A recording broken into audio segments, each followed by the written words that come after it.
به هر آدم دلی هست و در آن دل یک جهان احساس. مریم исоева ҳунарпешаи театр ва синамои тоҷик ба синни мубораки 89 расид.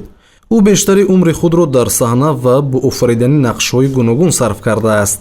аммо таърихи зиндагии Марьям исоева пур аз тазод ва дарду ранҷ аст. ӯ дар зиндагӣ бо шикасту рехти зиёд мувоҷеҳ гардидааст, вале барои адолат ҳеҷ гоҳ аз мубориза даст накашидааст ки ин амалаш ягона муттакои дили ӯ мебошад. Марьям исоева яке аз тобонтарин ситораҳои театр буда, дар тӯли собиқаи эҷодияш даҳо нақшҳои мондагор аз худ ба ҷо гузоштааст. ӯ бахусус дар иҷрои нақши модар дар намоишномаҳои гуногун маҳорати фавқулода нишон додааст ва Майрам исоеваро дар баробари Мушаррафа Қосимова, модари театри тоҷик низ ном мебаранд. моро дар шабакаҳои иҷтимоӣ пайгирӣ намоед.